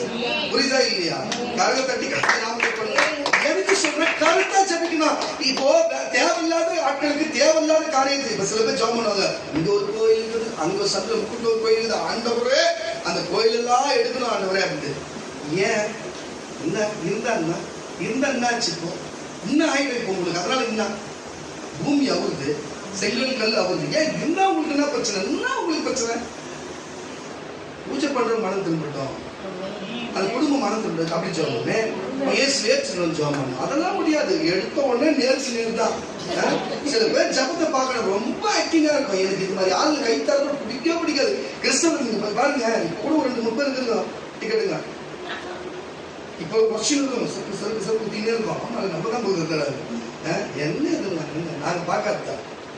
நாங்களாம் அப்படி ஜபமே பண்ண மாட்டோம். பண்ணலாம் ரட்சிப்படைக்கு மனம் திரும்ப உங்க தேட செய்யணும், அவ்வளவுதான். புரியுதா உங்களுக்கு? உலகத்துக்கு ஜெபம் பண்ண விட காரணம் எவனையே ஆசீர்வாதம்னு சொல்லி பண்ணவே மாட்டேன். நம்ம சர்ச்சில் வரவே யோசனை பண்ணி தான் பார்ப்பேன். ஏசப்பா சொன்னதான் ஆசீர்வதிப்பேன். சும்மா நம்ம வாயில சொல்லிட்டு போவோம், அவன் ரிவர்ஸ் நமக்கே திரும்புவான். நான் முழங்கால் பண்ணிட்டு ஜபித்தேன், தேவன் செய்தார். உயிரை கொடுத்து 4 ஜெபம் பண்ண ஆசீர்வாதம் பண்ண சொல்லி என்னத்தான் சொல்றது? அதனால யோசனை பண்ணி சொல்லிடுது. உங்களுக்கு நான் இதுல என்ன சொல்ல வரேன்னா, ஃபர்ஸ்ட் இடைவிடாமல் ஜபிக்கணும், பாயிண்ட். 2வது விழித்திருந்து ஜபிக்கணும், 3வது கருத்தாய் ஜபிக்கணும். பாருங்க, நம்ம ஆட்கள் ஜபிக்கும் எனக்கு ஜபம் பண்ணும்போது சொன்னான், எனக்கு ஜபம் பண்ணும்போது ஒழிந்து போனோம் ஏதோ ஒண்ணு. நான் கூப்பிட்டு சொன்னேன், என்னடா நீ ஜபம் பண்ணும்போது என்னை இதுமாதிரி சேர்ச்ச வார்த்தை வரல பொறுத்தவனுக்கு எனக்கு ஜபம் பண்றான். என்னடா நீ இதே மாதிரி பண்றீங்கன்னா அது என்ன இன்னொரு வார்த்தையா அது மாதிரி பண்ணக்கூடாது, நிக்கிறா வேற யாரும் இல்லை, அந்த மாதிரி பண்ணக்கூடாது.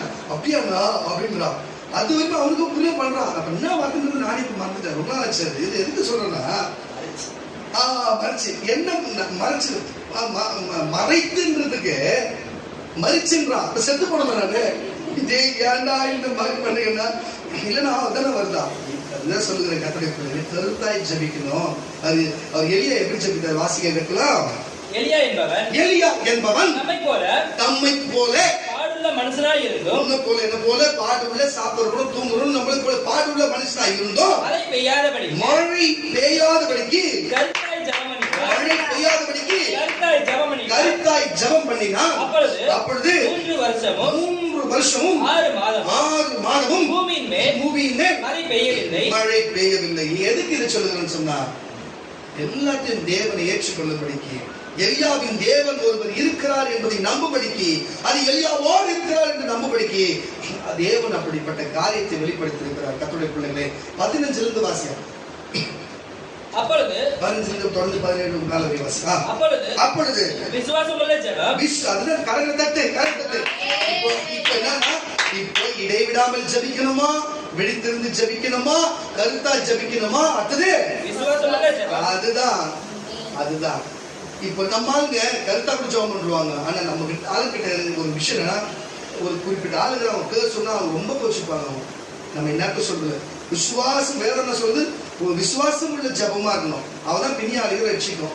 விசுவாசம் உள்ள ஜபம் தான் கேட்டு வந்துரு. ஆனா உங்ககிட்ட ஜபம் இருக்குது, கருத்தா ஜபம் பண்றது இருக்குது, நேர்த்தியா ஜபம் பண்றது இருக்குது, விழித்திருந்து ஜபம் பண்றது இருக்குது. ஆனா உங்ககிட்ட விசுவாசமா ஜபம் நடக்குமா? ஏசப்பா சொன்னாரா? வீட்டு வேலைக்காரல சொல்ல ஏசப்பா சொன்னாரா? என்ன சொன்னாரு? ஏது சொன்னாரு? துஷ்டே நம்ம கிறிஸ்தவராகிய ஒரு தீர்க்கதரிசிக்கு அவர் தீர்க்கதரிசி குடும்பத்தை குறிச்சு பேசவே மாட்டார். அவர் சொல்லவே மாட்டார். தீர்க்கதரிசி குடும்பத்தை பத்தி சொல்லவே மாட்டார். சொந்த குடும்பத்தை பத்தி பேசவே மாட்டார். இதுக்கு மேல நான் என்னத்த சொல்றது? நம்ம வாழ்க்கை நம்பறாங்க வாழணும். நமக்கு எல்லாம் சொல்லிட்டா கால் மேல கால் போட்டுன்னு, இவன் வரதானே போறான், இவன் காசு கொடுக்கறதானே போறான், இவன் வாய் கட்டதானே போறோம், இவன் எதிர்த்து பேசுறவங்களுக்கு விடதானே போறோம். நம்ம உட்காந்துதான் இருக்கணும் தவிர, சோத்து முட்டு மாதிரி வயிற்று வச்சு நொப்பிங்க அப்படியே உட்காந்துதான் இருக்கணும் தவிர, இந்த விழித்திருந்து ஜபம் காணாதப்படும், ஞானமா ஜபம் காணாத போயிடும், இடைவிடாம ஜபம் காணாத போயிடும். புரிஞ்சுதா இல்லையா? குட்டி தெய்வமாவே ஆயிடுவோங்க. ஆனா அதுவே நம்ம குடும்பத்தை தவிர வேற எந்த குடும்பம் வந்தாலும் கண்ணை மூணு எசுவர் பேசுவார். இதான் புரியுதா இல்லையா? எத்தனை தடவை சொன்னாலும் நான் என்னத்த சொல்றேன், நம்ம குடும்பத்தை பத்தி பேச மாட்டேன். ஆனா பிரச்சனைன்னு வரும்போது தான் பேசுவார். இதுதான் நான் சொல்லுவேன், செய்யணும் தான் சொல்லுவார். புரியுதா இல்லையா உங்களுக்கு? செய்யணும்னு சொல்லுவார். அவர் சொல்றத நம்ம கேட்க கூடாது, அவர் சொல்றத சொல்லுவாரு. அப்ப நம்ம புரிஞ்சு ஓடணும். அப்ப அது கரெக்டா இருக்கும். தினமும் நமக்கு சொல்றது நம்ம வாழ்க்கையை நம்ம வாழணும். நம்மளும் ஜபிக்கணும். எல்லாருக்கும் பாடுள்ள நம்மளும் மனுஷங்க தான். எலியா அப்படிதான் நம்மளை போல பாடுள்ள மனுஷன். தீர்க்கதரிசி நம்மளை போல தான் இருந்துக்கிறாரு அவரு குடும்ப வாழ்க்கையில. ஆனா அவங்க மற்றவங்களை பார்க்கும்போது அவங்களுக்கு அவங்க தீர்க்கதரிசி வெளிப்பட்டாரு. தான் குடும்பத்துல குடும்ப நடத்துல தான் இருந்துக்கிறாரு. அவர் குடும்பத்தை பத்தி தேவன் சொன்னதான் உண்டு, இல்லைன்னா அவருக்கு தெரியாது. அப்ப நம்மளும் எல்லாருமே ஜபிக்கணும். தீர்க்கதரிசியான அப்பா சொல்ற நம்மளும் ஜபிக்கணும். நமக்கு ஒரு விஷயம் தெரிஞ்சு நான் கேட்கிறேன், நாளைக்கு எனக்கு ஒரு 10 லட்சம் வருதுன்னு வச்சுக்கோங்க. நாளைக்கு காலை டான் 10 மணிக்கு 10 லட்சம் வருதுன்னா 10 லட்சம் ரூபாய்க்கு நான் ஜாம் பண்ணுவேனா? இல்லை நீங்க சரி அப்படி வேணாம், நீங்க பரிசுத்தமா இருந்தது தேவராமா. இப்போ நாளைக்கு 10 லட்சம் ரூபா வருதுன்னு வச்சுக்கேன். இப்போ உனக்கு ஏசப்பா எனக்கு வெளி பத்திதாரு, நீ ஜாம் பண்ணுவியாம்மா? இருக்க போது என்னம்மா இருக்கு கேளுங்க. நீ சொல்லுமா? என்னம்மா பண்ணியா பண்ண முடியாது? பாஸ்டர் விக்கி நீ நியாயமான நீ சொல்லியா பண்ணியா பண்ண முடியா? பண்ணியா பண்ண மாட்டியா? ஷார்ட்டா மேட்டர் பண்ணும். இதான் நியாயமான உண்மையா பண்ண மாட்டோம். நாங்களாம் அப்படிதான். நாங்களாம் உபவாசம் இருக்கிறது கரெக்டா பயங்கரமா இருப்போம். உபவாசம் இருக்கிறது உபவாசம் 2 நாள் லீவ போடுவோம் பாரு. நாங்க 2 நாள் எம்மா கொஞ்சம் இருமா ரெஸ்ட் எடுத்துக்கன்னு சொல்லுங்க. அது கடைக்கிறதையும் கடிச்சு முடிச்சோன்னு 2 நாள் ரெஸ்ட் தானே. நீங்க 1000 நாள் நினைச்சுக்க. நான் அப்படிதான் 2 நாள் ரெஸ்ட்டை போடுவேன். ரெஸ்ட்டை போட்டுதான் மற்றபடி அத்தை கடைக்கே போவேன். புரியுதா இல்லையா? என்ன மாதிரி ஆளுங்கெல்லாம் வந்துருச்சு காசு இதுதான் நடக்க போதுன்னு வச்சுங்களேன். ஃப்ரீயா இருந்தாலும் ஜாலியா ஆயிடுவேன். மனுஷன் அவ்வளவு திருப்தியா இருக்கு. எனக்கு ஒரு விஷயத்துக்கு ஜாப் பண்ண நினைச்சு அது நிறைவேறுச்சுன்னு நியூஸ் வந்துச்சுங்க. அடுத்த வேலைக்கு போறாங்க அப்பதான் ஆகல. புரியுதுங்களா இல்லையா? அப்பதான் வேலையை முடிச்சுட்டு திரும்பவும் ஒருத்தருக்கு வேலை கொடுப்பாங்க. அங்க இந்த மாதிரி ஆயிடுச்சுன்னு அப்ப முடிச்சுட்டு திரும்ப இன்னொரு நிற்பா. அப்ப ரெஸ்டே இருக்காது நமக்கு. உங்களுக்கு என் இடத்துல இருந்து பார்த்தா உங்களுக்கு தெரியும். இப்போ எனக்கு ஒரு 10 லட்சம் வந்துச்சுன்னா நான் ஃப்ரீ ஆயிடுவேன். ஆனா அதுவே வரும்னு ஒரு பிட்ட போட்டு கேசப்பா வரும் அப்படின்னா எனக்கு வரும்னாலே தெரிஞ்சிடும். சரி நம்ம வரவரையும் ஜாப் பண்ணும் போது வரும்ன போதும் அவர்தான். நான் கரெக்டா கணிச்சு சப்பாட்டு ஆவில உணர்த்தது வச்சு கணிச்சு கொடுப்பேன். இந்த இது வச்சுமா இதை வச்சு நீங்க ஜாப் பண்ணுங்கன்னு சொல்லிட்டு இடைவிடாமல் இந்த மெத்தட் தான் எழுத்திருந்து இந்த மெத்தட் தான் கருத்தாய் இந்த மெத்தட் தான் எடுத்து உங்களுக்கு கொடுக்கணும் தவிர நான் எந்த ஸ்பெஷல் மெத்தட்ல எடுத்து கொடுக்கறது இல்லை. என் வீட்டுக்கு நம்ம சபைக்கு புரிதா இல்லையா உங்களுக்கு? அப்ப நான் நீங்க விடுங்க, நீங்க ரொம்ப நல்லவங்க தான். நானு ஜபிக்க மாட்டேன், எனக்கு 10 லட்சம் வரும்னா. நான் ஜபிக்கிட்டே 10 லட்சம் ரூபாய்க்கு தான் நாளைக்கு வந்து சந்தோஷமா போய் தூங்குவேன். நான் ஜாலியா தூங்குவேன், நிம்மதியா தூங்கும். அப்பா நாளைக்கு 10 லட்சம் வரும், 10 லட்சம் சொன்னா பாருங்க. இன்னைக்கு சொன்னாங்க 10 லட்சம் வந்து யாருக்கு கொடுக்கலாம், விஜய்க்கு ஒரு 5000 கொடுக்கணும், இந்த தமிழ்காரங்க 5000 கொடுக்கணும், இந்த தெருவில் இருக்கிற அக்காவுக்கு ஒரு 5000 கொடுக்கணும்னு அதை நோட் பண்ணே இருப்பேன். ஏன்னா நம்ம சூழ்நிலை அப்படி. ஜபம் பண்ண மாட்டோம், இதுவே கட்டி உடனே ஒரு பணம் வந்து சொல்லிட்டான்னு வச்சுக்க.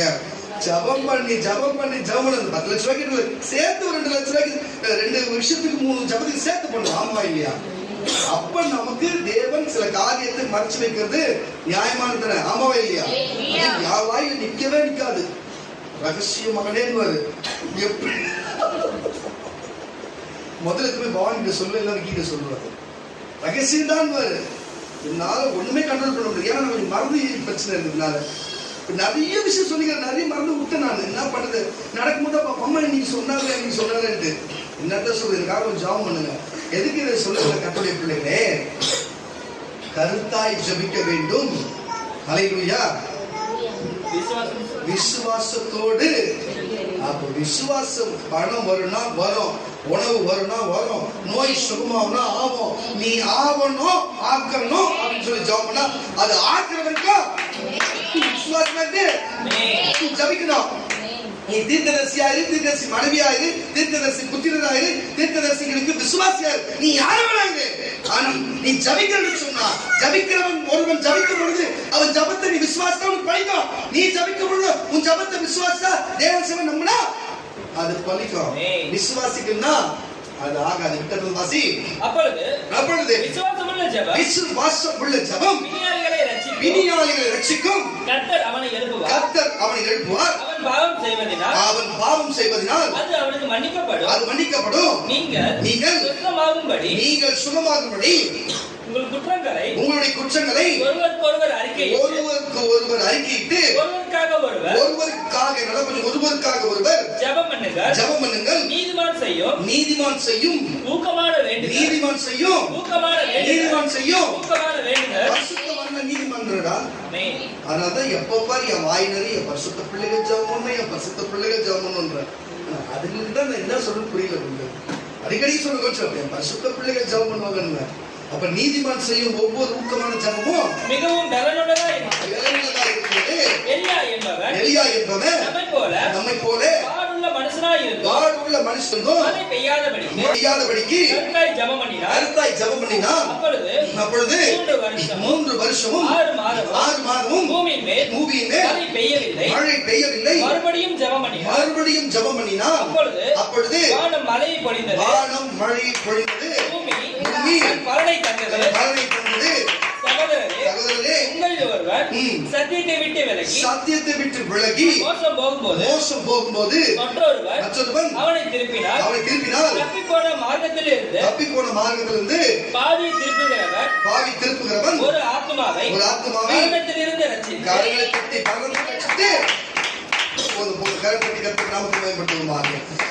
இதுல இருந்து என்ன தெரியுதா கர்த்தருடைய பிள்ளைகளே? நம்ம விசுவாசத்தோடு ஜெபிக்கணும், ஊக்கமா ஜெபிக்கணும், கருத்தா ஜெபிக்கணும். பாயிண்ட் இருந்தா இல்லையா? கரங்களை தட்டி கர்த்தர். எலியா நான் சொல்ல தீர்க்கதரிசி, அவரும் நம்மள பாடுள்ள மனுஷன் தான். ஆனா அவர் எப்படி செய்தாரு ஜெபம்? கருத்தாய் செய்தாரு. எந்த நாளுக்கு மழை வந்து இந்த வருஷம் நல்லா கேடுங்க மழை இந்த வருஷம் வந்து 40 நாள் பெய்யுதுன்னு வச்சுங்களேன். அப்போ நம்ம ஜபிக்கிறோம், மழை இன்னும் ஒரு 2 நாள் கூடுதலா பெய்யணும்னு சொன்னா நம்ம ஜபம் பண்ணா வெள்ளம் வீட்டுக்குள்ள வந்துருமா?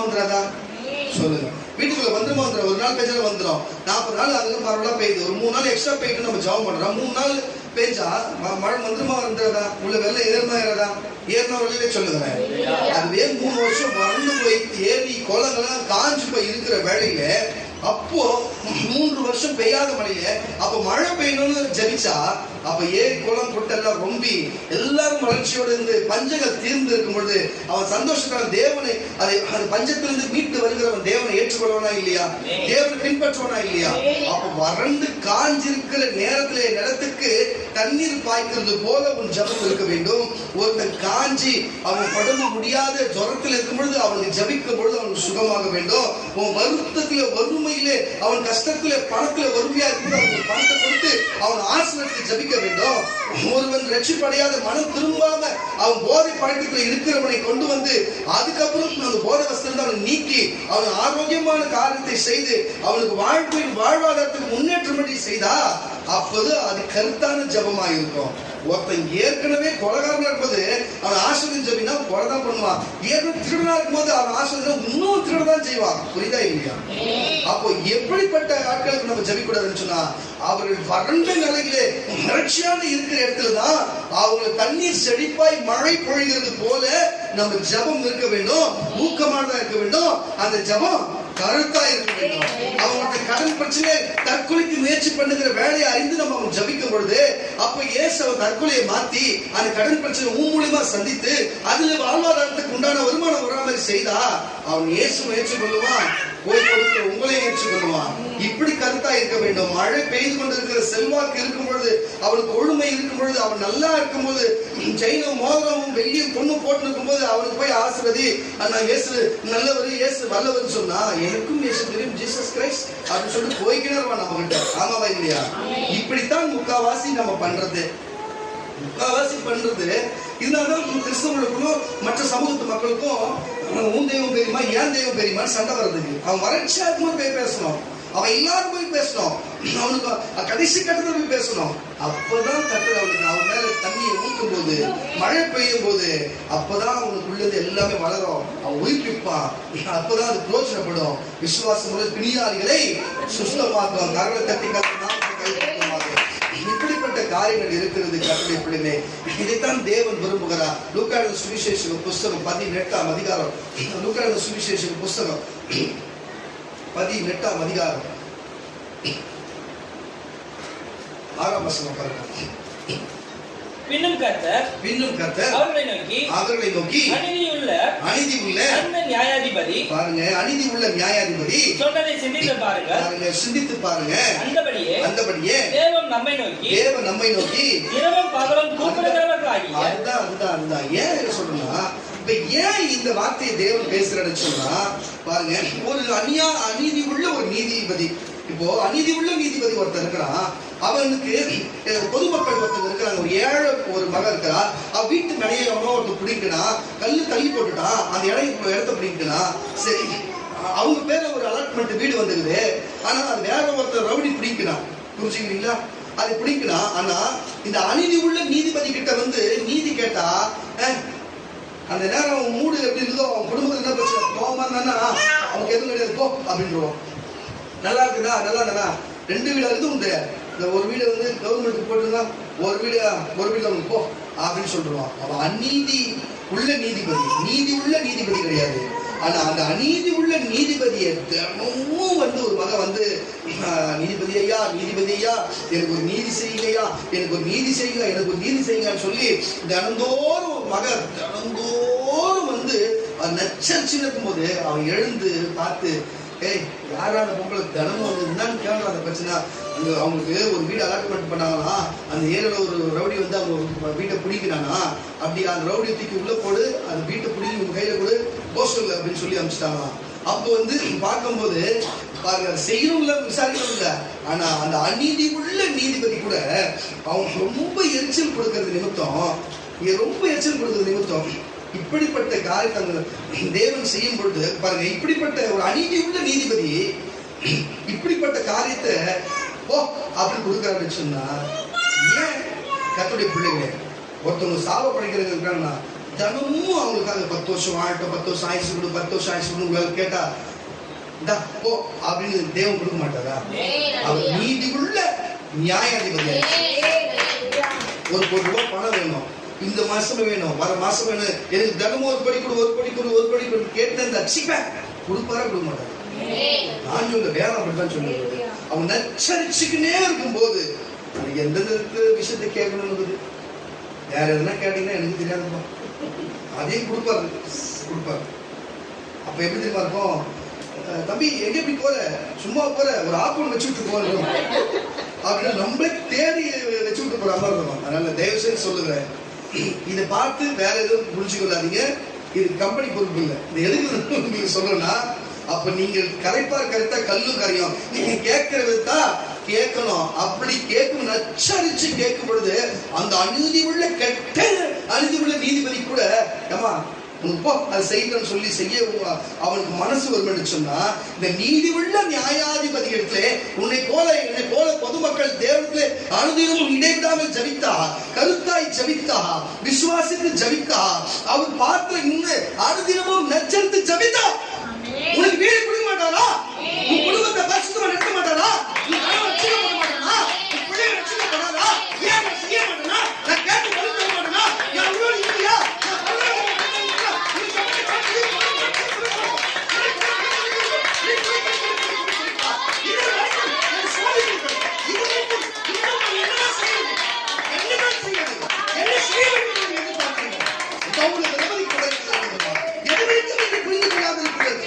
என்ன பேசுவது, என்ன சொல்வது, என்ன அறிந்து கொண்டிருக்கிறீர்கள், என்ன நாம் பேச பார்க்கிறேன், என்ன காரியம் இதெல்லாம், என்ன வார்த்தை இதெல்லாம். ஜபிக்க வேண்டும் என்று கூட உங்களுக்கு நான் சொல்லிக் கொடுக்க வேண்டுமா? நீங்கள் என்னோடு பேச வேண்டும், நான் கெஞ்சவனோடு பேச வேண்டுமா? அவனவன் தவம் இருக்கிறான், என் காரணம் என்பது துரிதாக குளித்துக் கொண்டிருக்கிறான், ஓடுகிறான். ஆனால் நானோ உங்கள் பட்சத்திலே உலாவி கொண்டு, நானோ உங்கள் பட்சத்திலே நான் வாசம் பண்ணி கொண்டிருக்கிறேன். ஆனால் நீங்கள் புரியாது ஒதுக்கி வைத்தீர்கள். அந்த வாசலை திறக்கிறேன், அந்த வாசலை திறக்கிறேன்.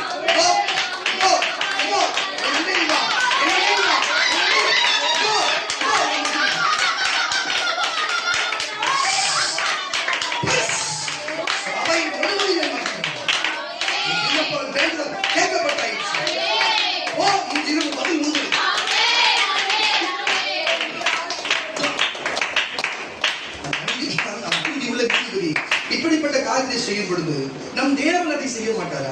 அவர் செய்யாது இருப்பாரா? நமக்கு அது கொடுக்காது இருப்பாரா? நமக்கு செய்யாது இருப்பாரு. ஏன் இப்படிப்பட்ட ஜபத்தை ஜபிக்கிறதுல நான் சொல்றேன், கர்த்தருடைய பிள்ளைகளே, ஒழுங்கா ஒருமனை கொடுத்து வந்து ஜபிங்கயா. இங்க வந்து கூட்டத்தை வெளிக்கமா கொடுத்து வந்து ஜபிங்கயா. நான் இருக்கிறையா, உங்களுக்கு ஊழியக்காரன் இங்க பாசமா இருக்கிறாங்கய்யா, இங்க எல்லாம் என் பிள்ளைகள் பரிசுத்த பிள்ளைகள் இருக்குதியா, வந்து கூட்டத்தோட கூடமா ஜபம் பண்ணியா, கூட்டத்தோட ஜபம் பண்ணியா, வாங்கயா, ஜபம் பண்ண வாங்கயா.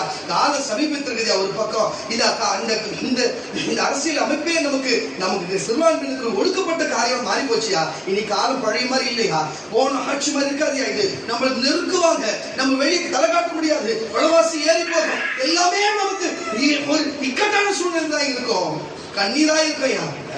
கடவுளை தேடியா. நான் பார்க்கிறேன், நம்ம வருகிற காலம் எப்படின்னா அப்படியே சிகப்பா, அப்படியே கருப்பு சிகப்பும் கலந்தது போல இந்த உலகத்துடைய வெளிச்சம் மாறுகிறது. அதுக்குள்ளே நம்ம வாழணும் அப்படின்னு சொன்னா, நரகத்துக்குள்ளே வாழ்கிறது போல வாழ்கிறதை தேவன் காண்பிக்கிறார். நரகத்துக்குள்ளே வாழ்ந்து அக்கடி கண்டம் சிகப்பா எரிஞ்சு கொண்டிருக்கும், எரிச்சலா இருக்கும் உடம்பெல்லாம். அப்படிப்பட்ட சூழ்நிலைக்குள்ளே வாழப்போகிறோம் என்று தேவன் வெளிப்படுத்துகிறார். வேணாங்க, நம்ம தோட்டம் துறவோடும் வெளிச்சத்தோடும் குளிர்ந்த வண்ணமாக சந்தோஷத்தை ஊட்டி கொடுக்காத இருக்கிறது போல வாழ்க்கிற வாழ்க்கை நமக்கு வேணுமா? இல்ல அடுப்பு பக்கத்துல அடுப்புக்குள்ள இருக்கிற வாழ்க்கை வேணுமா? நீங்களே சிந்தித்து பாருங்க. அப்படிப்பட்ட நெருக்கமான வாழ்க்கை வரப்போகிறது. அப்படி ஒரு காலம் வரப்போகுது. வருகிற இந்த 6ஆம் மாதத்துல வரப்போது, ஏற்கனவே சொல்லிட்டு 6ஆம் மாதத்துல ஸ்டார்ட் ஆகும் சொல்லு. இந்த 6ஆம் மாதம் வரப்போது. புரிஞ்சு கொள்ளும் கர்த்தருடைய பிள்ளைகளே, ஜபிங்கம்மா, ஜபிக்க இடம் இருக்குமா, இங்க சபை இருக்குமா, நாங்க இருக்குமா, வாங்கம்மா, வந்து உன்னையும் குடும்பத்தை காப்பாத்தீங்கம்மா. உங்களுக்கு எச்சரிக்கைக்காக சொல்லுகிறேன். வாசிக்க கேட்கலாம் வசதி கூட. பின்னும் கர்த்தர் அவர்களை நோக்கி அநீதி உள்ள அந்த நியாயாதிபதி சொன்னதை சிந்தித்து பாருங்கள். அந்தபடியே தேவன் தம்மை நோக்கி போதும்பா 1 லிருந்து 6 வரை வாசிங்க. சோர்ந்து போகாமல் சோர்ந்து போகாமல் எப்பொழுதும் ஜெபம் பண்ண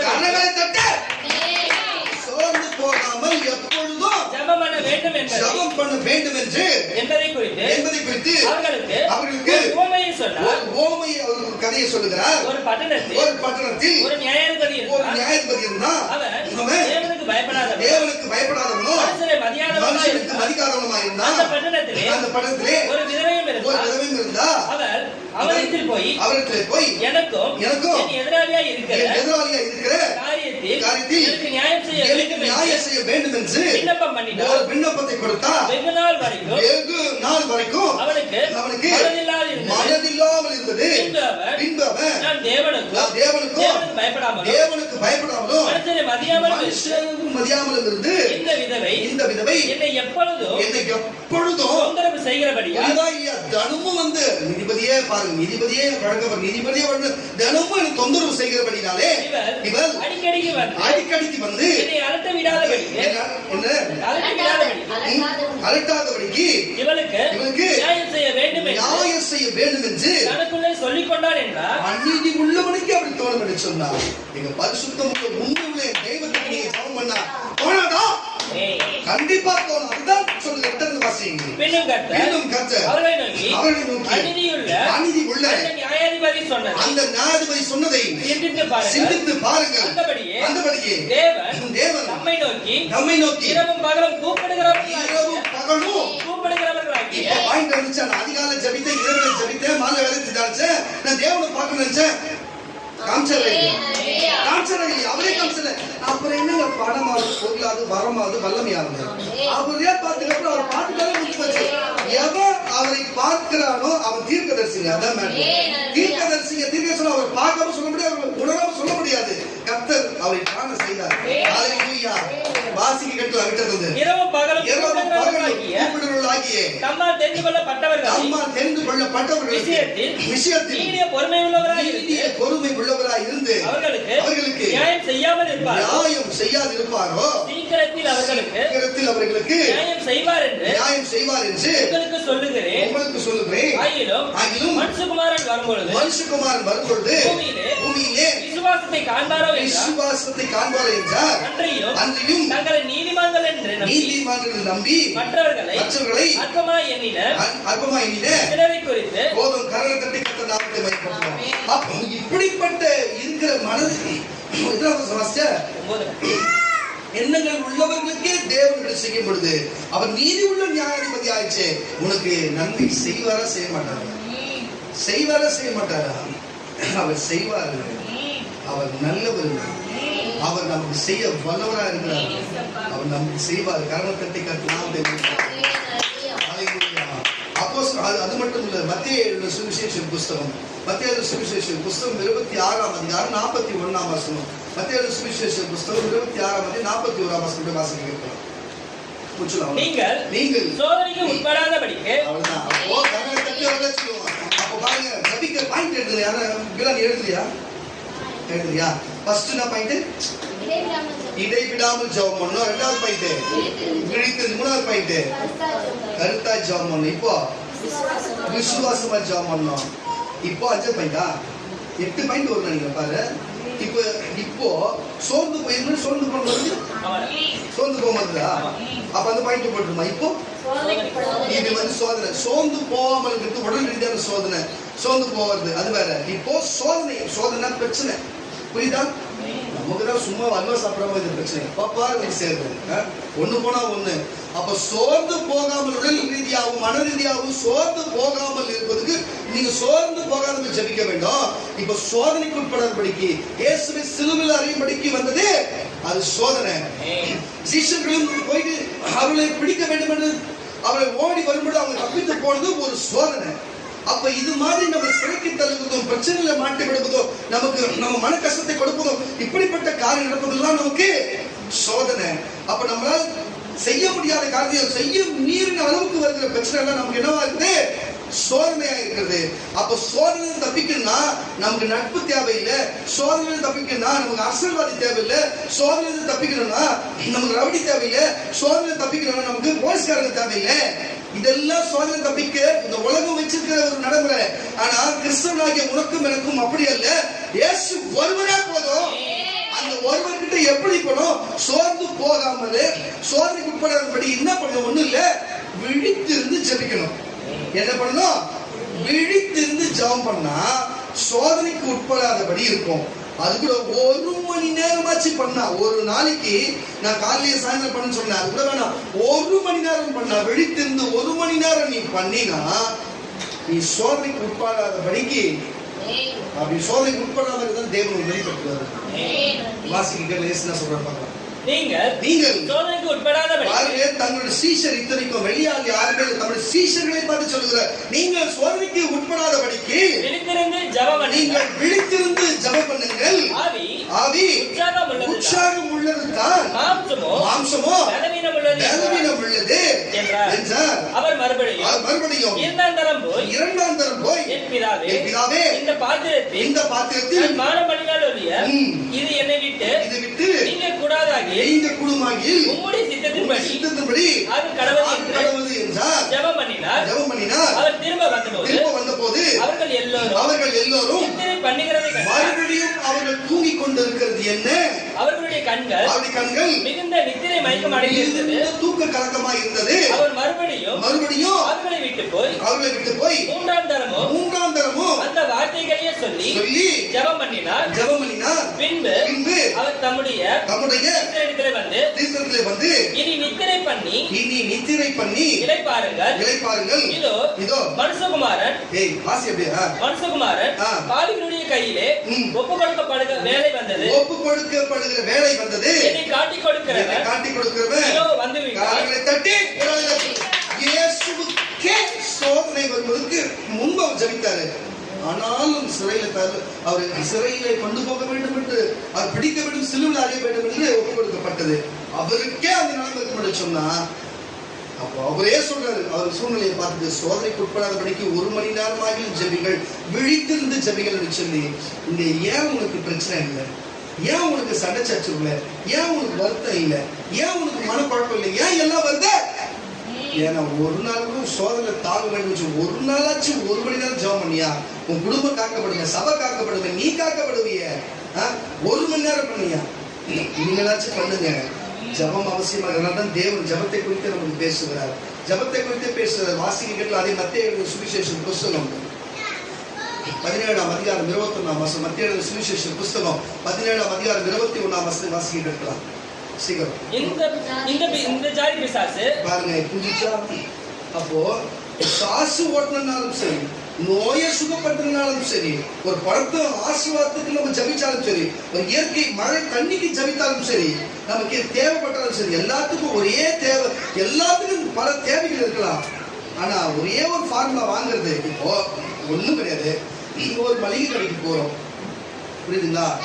சின்ன குழந்தை, நம்ம வீட்டு குழந்தை சாக்லேட் வாங்கி உட்காந்து, சாக்லேட் காசு கொடுத்து தான் வாங்கணும் விலையில சொல்லுவேன். அது எந்த விலையோ அது காசு கொடுத்து தான் வாங்கணும் விலையில சொல்லுவேன். சரி, வீட்டுல நம்ம பாட்டி அம்மா ஒரு வாழைப்பழம் வாங்கி சொல்றாங்க, காசு கொடுத்து வாங்கணும் விலையில சொல்லுவேன். அப்ப நம்ம வீட்டுக்கு அரிசி வாங்கணும்னு சொல்றோம், மளிகை சாமான் வாங்கணும்னு சொல்றோம், காசு கொடுத்து தான் வாங்கணும் விலையில சொல்லுவேன். அப்போ இயற்கை தண்ணி கொடுக்கறதுக்கும் மழை பெய்யறதுக்கும் நமக்கு ஜபம் தான் அவசியமா இருக்கிறது. நம்ம பிரச்சனை போராட்டம் வர்றதுக்கு அது அவசியம். சோர்ந்து போகாமல் இருக்கிறது நமக்கு ஜபம் தான் அவசியமா இருக்கிறது. நம்ம ஆஸ்வதிக்கப்பட படிக்கும், பணம் வர படிக்கும், பொருள் வர படிக்கும், வாகனம் வர படிக்கும், நம்ம ஆவியில் நிலப்பட படிக்கும், வரும் வல்லமை கிருபை எல்லாமே நமக்கு வரும்படிக்கு நம்ம என்ன கேட்கணும்? எந்த காசு பயன்படுத்தணும்? ஜபம் என்ற காசை போயிட்டு பரலோகம் என்னும் வாசலில் இருக்கிற அந்த கடையில் இருக்கிற அந்த தேவன்கிட்ட கொடுத்தாதான், அந்த ஜபங்களை கொடுத்தாதான் மேல பதில்ன்றது நமக்கு பொருளா கிடைக்கும். அப்பதான் வாழைப்பழத்தை சாப்பிட முடியும், அப்பதான் நம்ம சாக்லேட்டை சாப்பிட முடியும், மளிகை சாப்பிட வீட்டுல பொங்கி சாப்பிட முடியும். அப்ப ஜபன்ற காசு நம்ம கொடுக்கலன்னா, பரலோக வாசல் இல்ல, இந்த சபைக்குள்ள பரலோக வாசல் கொடுக்கலன்னா, அங்க போயிட்டு நீ பண்டகச்சாலையில போய் கொடுக்கலன்னா எப்படி நீ பண்ட பாத்திரம் எல்லாம் வாங்கி வர முடியுமா? முடியாதா? அப்போ எப்படி எல்லாத்துக்கும் இந்த உலகத்துல தேவையை சந்திக்கணும்னா ஒரு பணம்ன்ற ஒரு பொதுவான ஒரு விஷயம் இருக்கிறதோ, அதே போல ஆவிக்குரிய காரியத்துல எல்லாமே நமக்கு அவசியமா இருக்குன்னா ஜபன்ற ஒரு காரியம் இருந்தா மட்டும்தான். 10 ரூபாய், 100 ரூபாய், 150 ரூபாய், 200 ரூபாய்ன்றது போல விழித்திருந்து ஜபிக்கணும், கருத்தா ஜபிக்கணும்.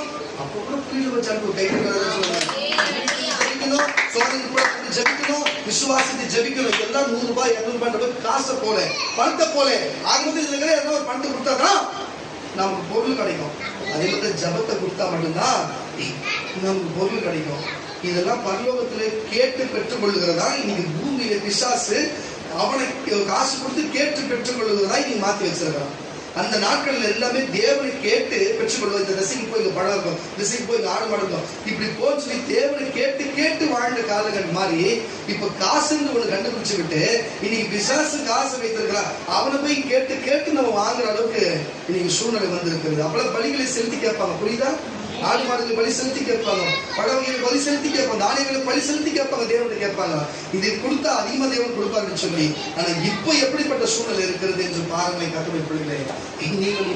நீங்கள் ஜெபம் என்று சொல்லி கேட்டா தேவன் எல்லாத்தையும் கொடுக்க வல்லவராக இருக்கிறார்.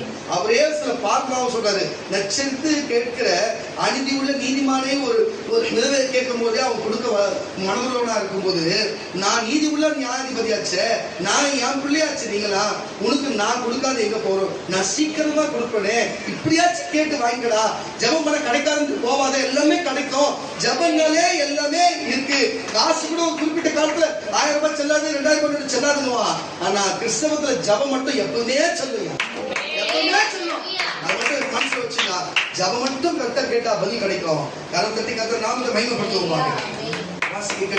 ஒரு விஷயம், இந்த ஜாதி பிசாசு அவன் பிசாசு ஓட்டினாலும் சரி, ஜபத்தினாலும் உபவாசத்தினாலும் அன்றி அதை எவ்விதத்தினாலும் புறப்பட்டு போவார். தான் வெள்ளிய காலையில இருந்து நான் சோத்தனை இல்லாத இருக்கிறத விட கூட பிள்ளைங்க சேர்த்து இருக்கிறது. ஏன் வரஜங்க நல்லா இருக்குது, ஆனா நன்றி கட்டுறதுக்கு அற்புதம் இருந்தது போய் சர்ச்சை பக்கமா வராதுங்க, நம்மளே குறை சொல்லிட்டு போவோம். இருந்துட்டு தான் போட்டோமே, கர்த்தருக்கு ஒரு வேலையை செய்வோம், அவ்வளவுதான். ஆனால் அதுக்கும் ஜபம் இல்லாத ஒன்றும் செய்ய முடியாது சொல்ல வருகிறேன். புரியுதா இல்லையா உங்களுக்கு? ஜபம் இல்லாத ஒன்றும் செய்ய முடியாது. அதே மத்திய எழுதின சுவிசேஷ புஸ்தகம் 21ஆம் அதிகாரம் 21ஆம் வசனம் முடிச்சுலாம். 21ஆம் அதிகாரம் 21ஆம் வசனம். நீ மார்க் எழுதின சுவிசேஷ புஸ்தகம், மார்க் எழுதின சுவிசேஷ புஸ்தகம் 11ஆம் அதிகாரத்தை வச்சுக்கணும், நீ வாசிக்க. இயேசு அவர்களை நோக்கி நீங்கள் சந்தேகப்படாமல், இப்போ விசுவாசத்தோடே சோர்ந்து போகாதபடிக்கு, சோதனைக்கு உட்படாதபடிக்கு, சோர்ந்து போகாதபடிக்கு விழித்திருந்து கருத்தா இடைவிடாம. இப்ப என்ன சொல்றது? சந்தேகமே படக்கூடாது. பாஸ்டர் நடந்துருமா, கடிச்சிடுமா, வந்துருவாங்களா, ஓட்டுவாங்களா, பாதில என்ன போயிடுமா, ஜபம் பண்ணும்போது 2 நாள் வந்துருமா, 3 நாள் வந்துருமா, ஜெய் ஜபம் பண்ணிட்டல என்னவா பண்ணுமா, சந்தேகமே படக்கூடாது. ஒரு பொழுது மேல கை வச்சு இயேசுவின் நாமத்தை எழுந்திருந்தா சந்தேகப்படாத ஜபம் பண்ணணும். சந்தேகப்படுறவங்க தான் நீ கை இப்படி நிற்கிறாரு, கை நிற்கும்போது தள்ளுவாரா இல்ல எப்படி கை நிற்கிற விடுறாங்க, கண்ணு முறை கை வச்சு செக் பண்ணும், கேப் செக் பண்ணும். ஏண்டா எத்தனை பேர் அவ்வளவு பார்க்கணும், 6 டிசைன் காணும் தொடுறாங்க. போயிட்டு ஜவம் உனக்கு கேட்பாங்க, ஜவம் பண்ணி கேட்க தொடங்க, எப்படி அவர் தருகிறாரா, எப்படி பண்ணது, ஏன்னா தொடரே இல்லையா பஸ்வாங்க, தொடர எப்படி நீங்க இந்த சந்தேகம். நானும் உங்க மாதிரி தாய் வைத்து பிறந்தவன் தான். ஏசப்பத்தவராரு அவங்களுக்கு அர்த்தம் நடக்குது, அவ்வளவுதான். நான் இதை போய் என்ன செய்வேன், ஆனா பக்கத்துக்கு சந்தேகம். அதனால ஒரு சில பேர் அந்த நிலைங்க, தனி நிலைங்க, இப்படி இல்லைங்க, அப்படி இல்லைங்கன்றது. ஏன்னா ஏசு ஜெபம் பண்ணும்போது இப்படிப்பட்ட ஆள் பக்கத்திலே செத்துது. புரியுதா இல்லையா? வாசி இயேசு அவர்களை நோக்கி நீங்கள் சந்தேகப்படாமல் விசுவாசம் உள்ளவர்களாய் இருந்தால். அதனாலதான் யார ஃபர்ஸ்ட் இயேசுவை தொடர்ந்து அடையாளம் காட்டுவாரு, அவங்க மட்டும் முன்னாடி வச்சு அந்த பவரை வச்சு அப்படியே அவங்க தொட்டு மிச்ச பவர் வச்சு மிச்சத்துக்கு ஜெபம் பண்ணி அனுப்பிச்சுடுவாரு. விசுவாசம் எல்லாத்துக்கு முன்னாடி வச்சு வச்சுங்களேன், கடைசி வரைக்கும் அப்படிதான். புரியுதா இல்லையா? வாசி விசுவாசம் உள்ளவர்களாய் இருந்தா இந்த அத்தி மரத்திற்கு செய்ததை நீங்கள் செய்ததும் அல்லாமல் இந்த மலையை பார்த்து நீ பெயர்ந்து தள்ளுண்டு போ என்று சொன்னாலும் அப்படியே ஆகும் என்று ஆகும் என்று மெய்யாகவே உங்களுக்கு சொல்லுகிறேன். மேலும் நீங்கள் விசுவாசம் உள்ளவர்களாய் ஜெபத்திலே எவைகளை கேட்பீர்களோ, விசுவாசம் உள்ளவர்களாய் ஜெபத்திலே எதை கேட்பீர்களோ, விசுவாசம் உள்ளவர்களாய் ஜெபத்திலே எதை கேட்பீர்களோ அவைகள் எல்லாம் என்றார். விசுவாசம் உள்ள ஜபம் பின்னாடி விசுவாசம் இல்ல ஒண்ணு பண்ணுவோம். விசுவாசத்தோடு நம்பிக்கை நடக்கணும்னு கேட்கும்போது அவங்க என்ன பெற்று கொள்வாங்க. மார்க் சுவிசேஷம் 11ஆம் அதிகாரம் 13-17 13 மார்க் சுவிசேஷம் புஸ்தகம் 11ஆம் அதிகாரம்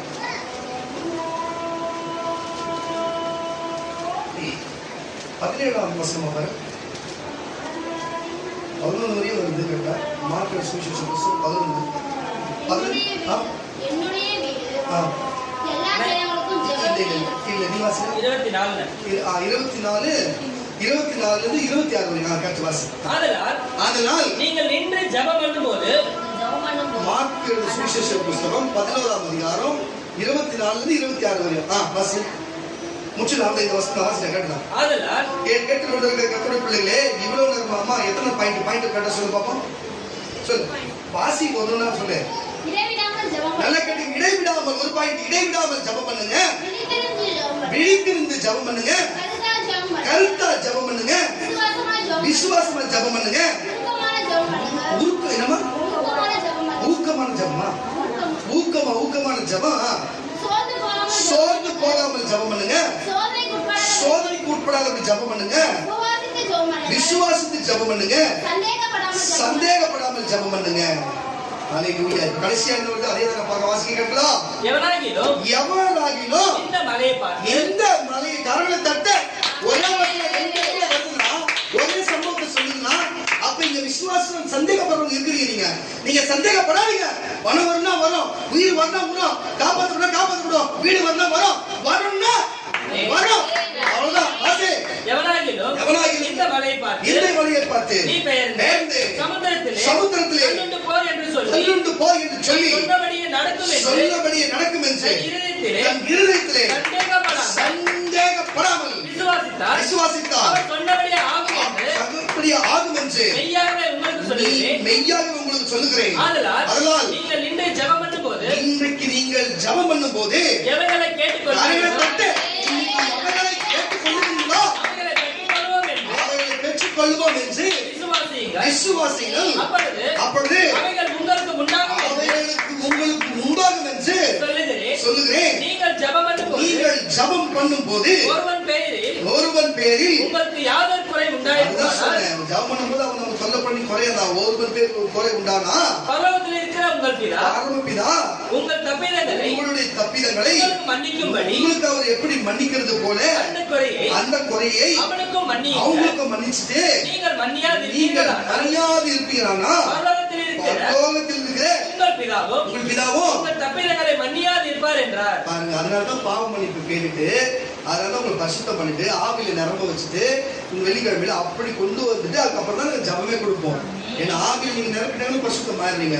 அப்ப பரிசுத்தமான ஊக்க ஜபம் அதுதான் சொல்றேன். உத்தமமா உண்மையா இருந்து பரிசுத்தமா ஜபம் தான் கேட்கப்படும், விசுவாசமா தான் கேட்கப்படும். அதுதான் சொல்றேன். விட்டது வாசி. நீங்கள்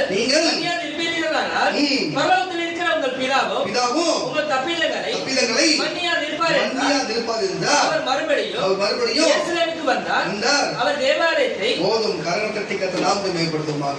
அப்ப அவர் சொல்ல வரனால விசுவாசித்து சந்தேகப்படாமல் ஜபம் பண்ண வேண்டும் என்று சொல்லுகிறார். இன்றைக்கு நீங்கள் சந்தேகப்படாதீங்க, விசுவாசிங்க.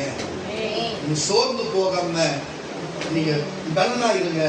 நீங்கள் சோதனைக்கு உட்படாதபடிக்கு எச்சரிக்கையா இருங்க. ஹalleluya. எல்லாத்தையும் நம்ம எதிர்ந்து ஜெயிக்க முடியும்? ஜபத்தை ஜெயிக்க முடியும். வந்திருக்கிற ஜனமே, வெள்ளிக்கிழமை கூட்டத்தில் ஜபம் இல்லை, ஞாயிற்று மாணவர்கள் ஜபம் இல்லை, தனிப்பட்ட வாழ்க்கையில ஜபம் இல்லை, ஒருமணி கூட்டத்தில் ஜபம் இல்லை, கூடி ஜபம் இல்லை, தனி ஜபம் இல்லை, காலை ஜபம் இல்லை, இரவு ஜபம் இல்லை, குடும்ப ஜபம் இல்லை, தனி ஜபம் இல்லை. எந்த ஜபம்? ஏன் படுத்துன்னு தாங்க ஜபம் பண்ற ஜபம் கூட இல்லை, தெரியுமா? எந்த ஜபமே இல்லாதா என்ன பண்றது? இயேசுவே இருந்தாலும் இந்த பூமியில் ஜபம் அவருக்கே அவசியமா இருக்குது. எலியாவா இருந்தாலும் அவருக்கே அவசியமா இருக்கிறது. அப்போஸ்தலர் அவர்களுக்கே அவசியமா இருக்குது. அப்ப நீயும் நாளை அம்மாக்கு நமக்கு ஜபம் அவசியம் ஒரு அடையில சொல்லுவேன். நீ கேட்டாலும் கேட்காவிட்டாலும் ரகசியத்தை தேவன் வாசல் வழியா உங்களுக்கு சொன்னு சொல்லிட்டாரு. நீ கேட்டு ஜபிக்கிறியோ ஜபிக்காத போய் நீ ஏனாச்சு அவராச்சு சொல்ல வேண்டிய கடமையை நான் சொல்லிட்டேன். இனி 6ஆம் மாசத்துல இருந்து இப்படிப்பட்ட பிரச்சனை இருக்குது. உன் வாழ்க்கையை நீ தான் காப்பாற்றணும், நீ தான் காப்பாற்றிக்கணும். நீ சபைக்கு வந்தா சபை காப்பாற்றணும் பேசியிருப்பாரு. நீ சபைக்கு வர்றதுக்கு நாங்க பொறுப்பு இல்லை, கம்பெனி பொறுப்பு இல்லை. நீயே உன் வாழ்க்கையாச்சு. புரியுதா? நீங்கள் ஜபிக்க வேண்டும் என்று நீங்க எச்சரிக்கை கொடுக்கிறாரு. நீங்கள் வருகிற நாளிலிருந்து 6ஆம் மாதம் நீ தெளிவா இருக்க வேண்டும் தேவன் விரும்புகிறார். நீ ஜபிக்காத இருக்கணும்னு சொன்னா எனக்கு எதுவும் தெரியாது, தேவனுக்கும் தெரியாது, ரகசியத்தை சொல்லியாச்சு. விசுவாசிக்கிறவன் எழுந்து நிற்கலாம், விசுவாசிக்கிறவன் எழுந்து நிற்கலாம்.